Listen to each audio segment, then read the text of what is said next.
Frank stared at the notebook, its cover worn smooth by years of being handled in moments just like this. Each page was filled with meticulous notes, dates, transactions, observations. Each detail a brick in the fortress he had built to protect his family and himself. He flipped through its pages slowly, the familiar scrawl bringing back memories both comforting and bitter. His jaw tightened as he paused on an entry from a decade ago, a reminder of a promise made to Linda when their marriage still felt unbreakable. Whatever happens, we don't give up on each other. The irony bit deep. Now, those words were just another relic of trust gone unrewarded. Outside, the late afternoon light filtered through the blinds, striping his desk with gold. Frank's eyes fell on a picture of Michael as a boy, all messy hair and bright eyes. He reached for the frame, his tough exterior wavering just for a moment. Michael's upcoming wedding should have been a celebration, but now it loomed like another test, a final exam in forgiveness that Frank wasn't sure he was ready to pass. He closed the notebook and set his shoulders with resolve. This fortress he had built would have to weather a new kind of storm. His loyalty would be tested, not by an enemy, but by the very ones he had loved most. As he sipped his cooling coffee, Frank made himself a silent promise. Regardless of the pain, he would stand strong for Michael. If there was anything left of the man Linda used to respect, he would find it. And maybe, just maybe, he'd discover something about himself along the way. Patricia had supplied information that not even the best investigator could have uncovered. Little secrets about Troy's finances, tales of late-night phone calls, and whispers of broken promises that never made it to the ears of the newly engaged. Frank had written down every detail, storing them away like arrows in a quiver. Every meeting and exchange felt like a chess game. The wedding was the board, and Frank was determined not to let himself be checkmated. He knew the schedule down to the minute, from the florist's arrival to when the last song would play at the reception. Every smile he offered was measured, every conversation calculated. Even Amy's family, blissfully unaware of the tension running just beneath the surface, could sense the unspoken battle in the room whenever Frank and Troy drew near each other. Michael, caught in the middle, tried his best to bridge the impossible gap between his parents, making small jokes and awkward remarks that only seemed to sharpen Frank's sense of displacement. Frank's pride bruised every time he remembered how Linda and Troy seemed to float above the awkwardness, as if their happiness was proof that all past debts had been paid. But Frank knew differently. For him, forgiveness was not so freely given, especially when the wounds were still fresh and the echoes of betrayal could be found in every polite interaction. The plan he was crafting was ruthless, but to Frank, it felt justified. He wasn't a man to be humiliated or forgotten, and certainly not by people who owed him a debt deeper than they realized. This time, he would ensure his presence was more than a footnote on the guest list. Troy's laughter rang out above the hum of conversation, his hand resting comfortably on Linda's lower back as she greeted people. Frank's jaw tightened at the sight. Still, he kept his steps measured, his expression calm and collected. He wouldn't give them the satisfaction of seeing him unsettled. As Frank approached the entrance, Troy's eyes met his. For a brief moment, the easy charisma faltered, replaced by a flicker of something almost cautious. Frank offered a polite nod, barely more than an acknowledgement, then moved past with unhurried confidence. Inside, the cool air of the sanctuary wrapped around him, carrying the faint scent of old wood and lilies. Sunlight filtered through stained glass, painting patterns across the pews. Guests whispered quietly, casting subtle glances in Frank's direction, He held his head high, scanning the room for familiar faces and quietly noting subtle shifts in seating arrangements. He spotted Carol, Linda's sister, chatting with an elderly couple near the front. Each connection, each whispered conversation, was another piece of his carefully plotted plan. He exchanged curt pleasantries, fielding well-meant but awkward sympathy from long-time acquaintances. Frank took his seat in the back corner, exactly as the seating chart dictated. He could see everything from this vantage point: the altar, the guests assembling, the subtle clicks of photographers waiting to catch the family's happiest moments. The irony didn't escape him. The hum of anticipation grew as the organist, Mrs.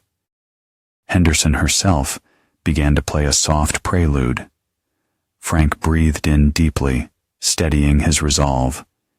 Today wouldn't just be about what was lost.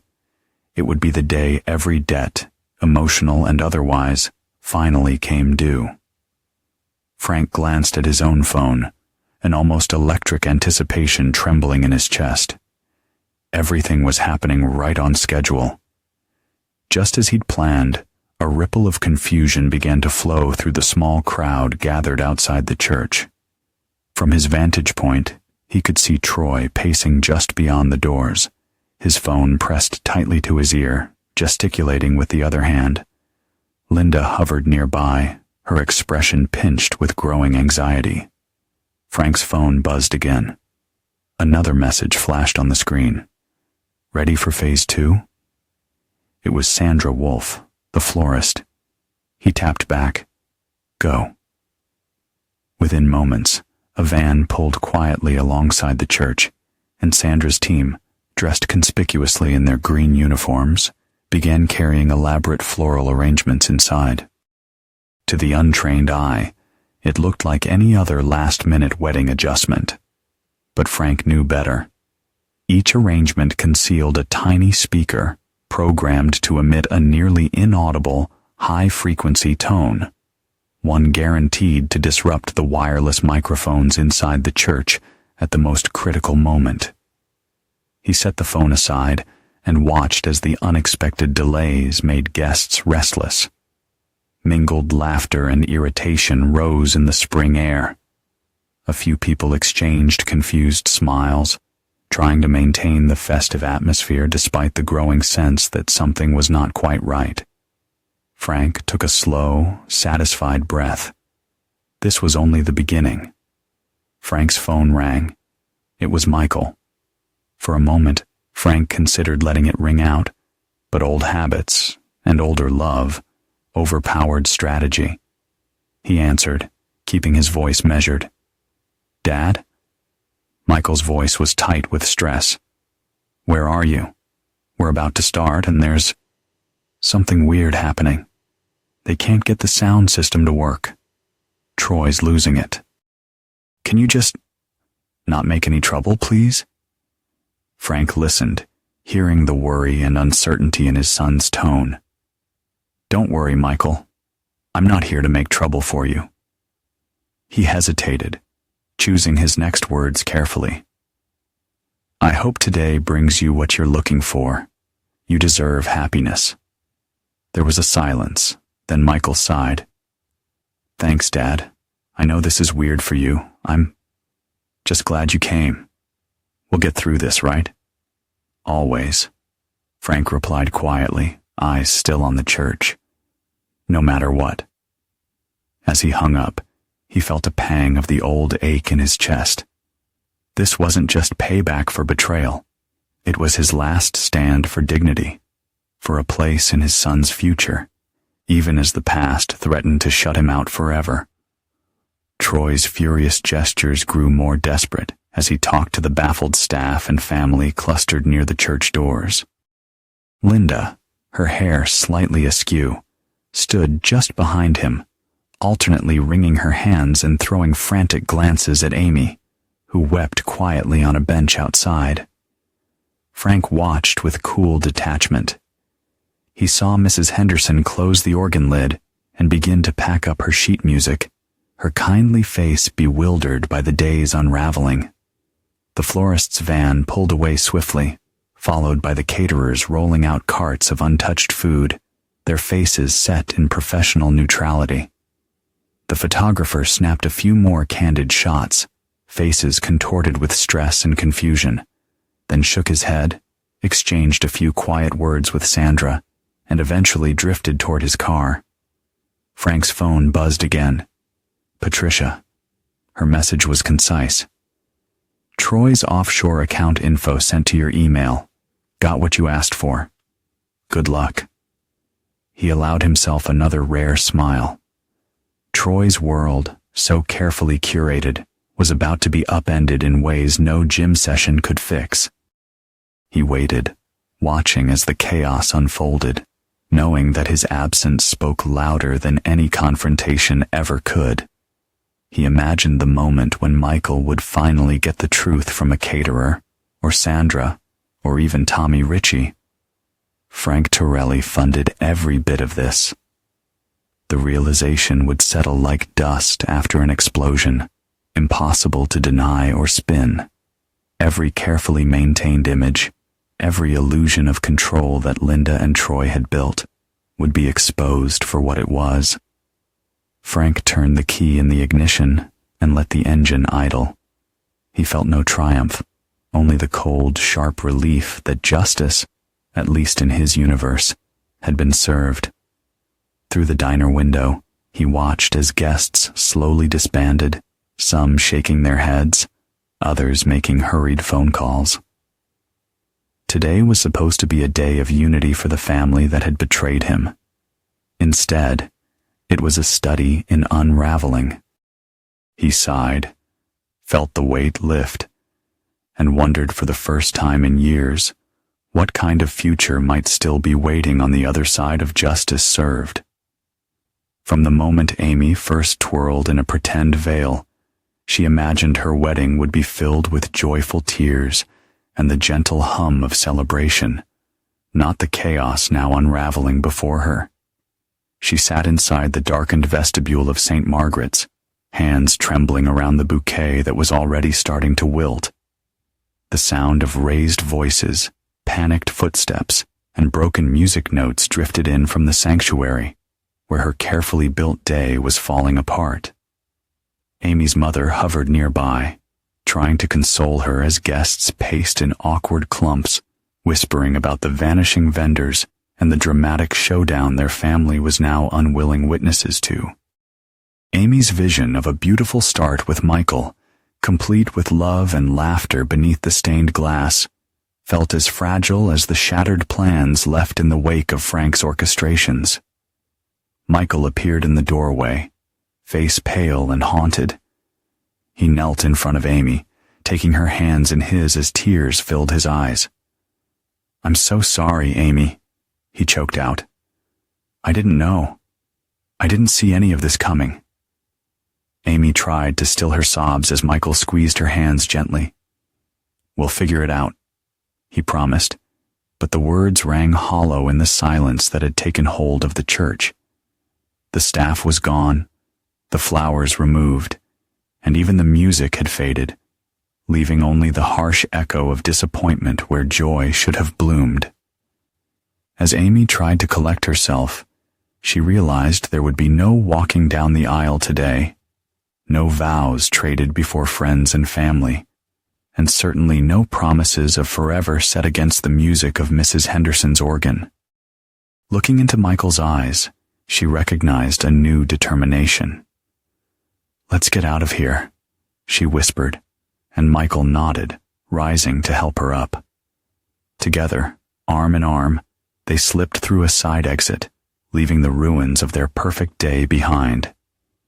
Outside, the sky was bright and clear, uncaring of the drama inside St. Louis's stoic stone walls. For a moment, as they walked into the sunlight, it felt like an ending. But maybe, just maybe, it was the beginning of something they could build together, away from the shadows of the past. Patricia squared her shoulders and ignored Troy's attempt to deflect. She handed the manila folder to a nearby usher. "You're right, Troy," she said, her voice trembling only slightly.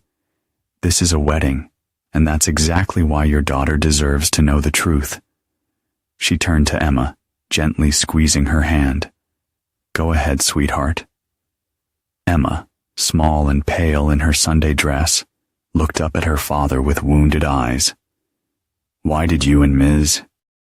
Linda lie to everyone? You said you'd never hurt Mom again."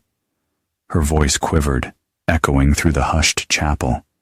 Several guests gasped, shocked by the spectacle. Even Mrs. Henderson paused in her packing, watching with wide eyes. Troy attempted a reassuring smile, but as Patricia flipped open the folder and produced copies of texts and bank records, the story became impossible to deny.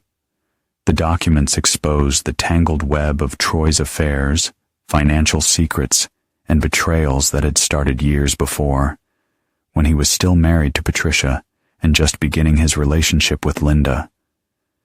Linda pressed a shaky hand to her mouth. The evidence left little room for explanation, and Troy's face shifted from indignation to guilt. Patricia's voice was clear, unwavering. "You told everyone you'd changed, that you were a new man for Linda and Michael and Amy, but I know the truth, and so does Emma.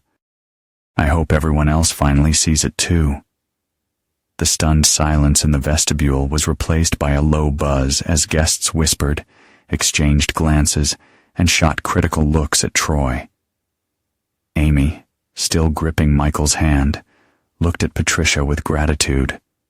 Whether her wedding happened or not, she could see the truth finally setting her fiancé, and herself, free from the illusions cast by others. Troy backed away, searching for words that wouldn't come.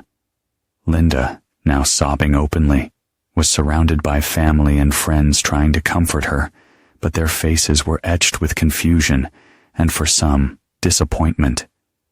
The day that had begun with such promise had been transformed into a reckoning, a moment where every secret was brought painfully into the light. As the chaos swelled and the wedding dreams faded, Amy glanced over at Michael.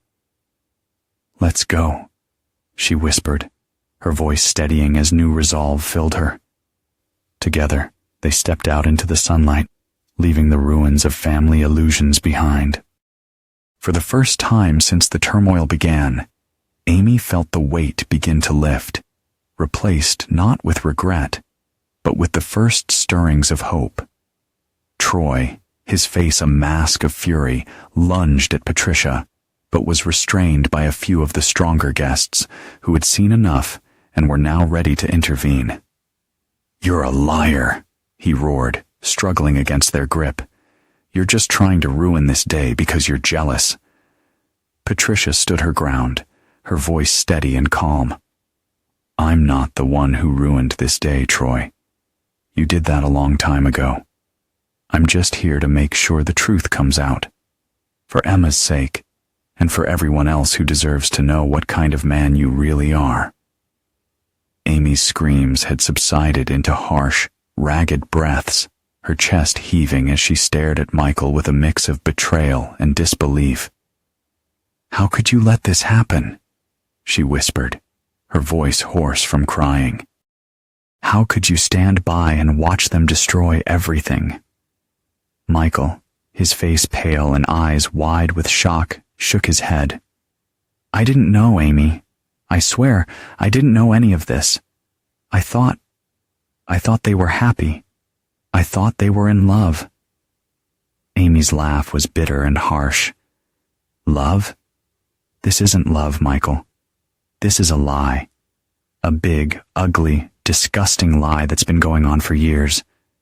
And you were a part of it, whether you knew it or not." The guests, who had initially been shocked into silence, began to murmur among themselves, their voices a low hum of disbelief and outrage. Some were already pulling out their phones, capturing the scene, and no doubt sharing it on social media. The wedding that was supposed to be the event of the season had turned into a spectacle of scandal and betrayal. Amy turned to Linda, her eyes blazing with anger. "And you," she spat, taking a step forward. "You're supposed to be my future mother-in-law. You're supposed to be the woman who loves and supports her son. But all you've done is tear him apart. You've torn us all apart." Linda, her face a mess of tears and mascara, looked up at Amy with a mix of fear and desperation. "I'm sorry, Amy," she whispered.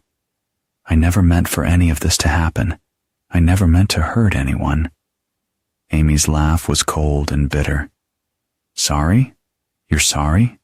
That's all you have to say? You're sorry?" She turned to Michael, her voice shaking with emotion. "I can't do this, Michael. I can't be a part of this. I can't be a part of a family that's built on lies and betrayal. I thought we had something real, something true.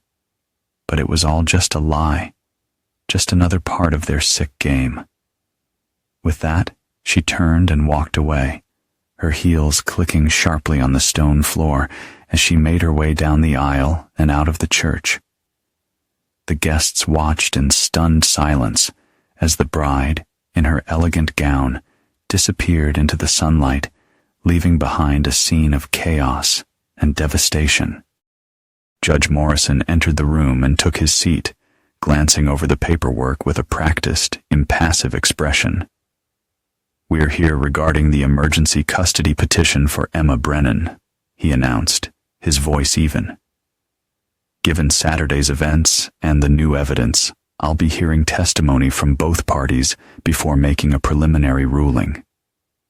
Patricia's lawyer began, offering a concise but unflinching summary of the chaos at St. Margaret's and Troy's behavior. Patricia herself was calm and persuasive as she recounted not only Troy's financial recklessness, but also his history of boundary issues, referencing specific incidents Emma had described and the corroborating evidence now before the court. Troy tried to defend himself, but his words were scattered, his frustration evident as he tried to minimize the events of the wedding day. Emotions were running high, he argued desperately. But this was a personal matter getting blown out of proportion, Judge Morrison interrupted. Financial instability, public outbursts, and evidence of dishonesty are hardly minor, Mr. Brennan, especially with a child involved. The judge then turned to Frank. "Mr. Torelli, as a friend to Patricia and someone with a long-standing history of stability in this community, do you have any relevant comments?" Frank kept his voice calm.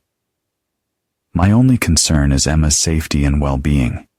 Patricia has always put her daughter first. Recent events just confirmed what many of us already knew. Emma needs a stable, loving home." Judge Morrison nodded, making notes.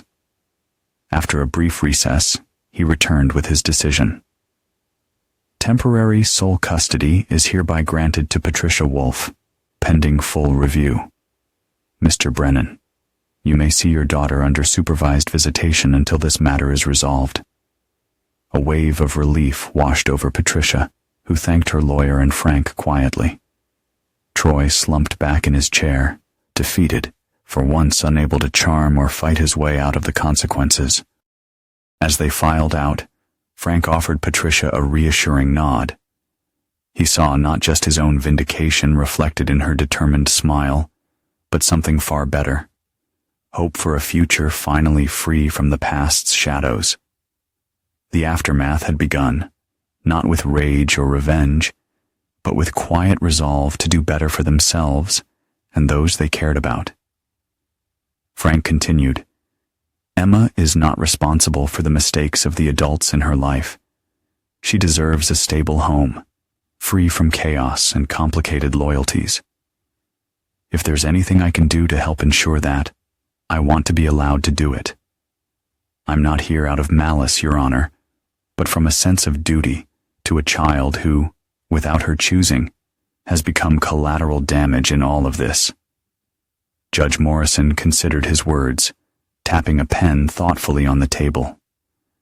"Ms. Wolfe, do you believe Mr. Torelli's involvement would help Emma's adjustment at this time?" Patricia nodded, her voice steady. Yes, Your Honor. Emma trusts Frank. He's been a calm and steady presence when everything else was falling apart. Right now, she needs adults who will do more than fight over her. She needs them to fight for her. Troy attempted to interject, but the judge silenced him with a look. I've reviewed the evidence. I'm granting temporary full custody to Ms. Wolfe effective immediately. Mr. Brennan, you are permitted supervised visitation on weekends until further notice, and I suggest you seek counseling. I'll be scheduling a comprehensive evaluation and will expect cooperation from everyone involved. Judge Morrison closed the file, clearly signaling the session's end. Patricia let out a breath she hadn't realized she was holding, offering Frank a small, grateful smile. Troy's lawyer quietly consoled her client, but Troy's frustration was palpable. He'd lost control, not only of the narrative, but of what mattered most, his daughter's trust. The courtroom emptied slowly, the echo of footsteps on polished floors marking a turning point for everyone involved. Frank followed Patricia out into the brisk morning air, feeling a curious blend of relief and responsibility settle over him. For the first time in years, the tangled web that had ensnared all their lives was beginning to unravel, one deliberate decision at a time. Frank took no joy in Linda's misfortune, but neither did he offer her any sympathy. The choices she'd made had inevitably caught up with her, and the quiet, unremarkable life she now led was far from the dreams she'd once chased. Amy, for her part, had moved on as well. She had moved out of state and started a new job, determined to rebuild her life on her own terms.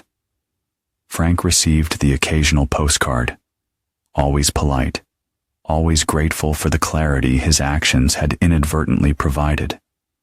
Michael had finally reached out, months after the wedding that never was, with a hesitant phone call. They met for coffee at a quiet diner in the outskirts of St. Louis. Michael looked older, more thoughtful, the boyish optimism replaced by a wary understanding. "I'm sorry, Dad," he said quietly. "You were right. I should have stood up. I should have seen what was happening." Frank sipped his coffee, regarding his son with a measured nod.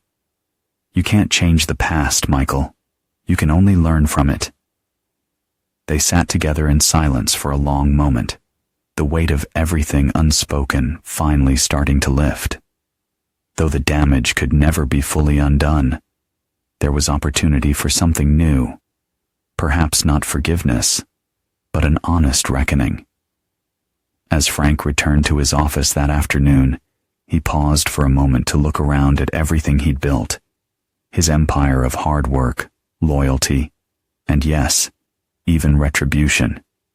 He felt something settle in his chest, not quite peace, but a hard-won sense of order. The past, with all its betrayals, was finally behind him. The future, uncertain though it was, belonged to those who had survived and adapted. And Frank Torelli would continue to stand watch, methodical, deliberate, and unbroken, over the world he'd carved from the chaos. Frank regarded Emma thoughtfully, the weight of her question settling softly between them. He considered giving her an easy answer, something about justice or doing the right thing, but he knew she deserved more than that. "Sometimes, Emma," he said gently, "people get caught up in their own mistakes and pain, and they forget who else they're hurting.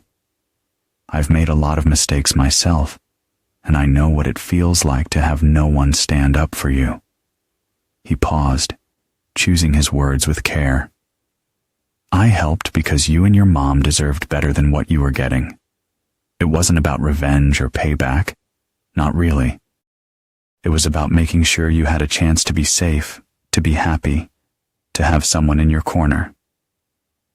Emma studied him with her keen eyes and nodded slowly, as if turning his response over in her mind. "Thanks, Mr. Torelli.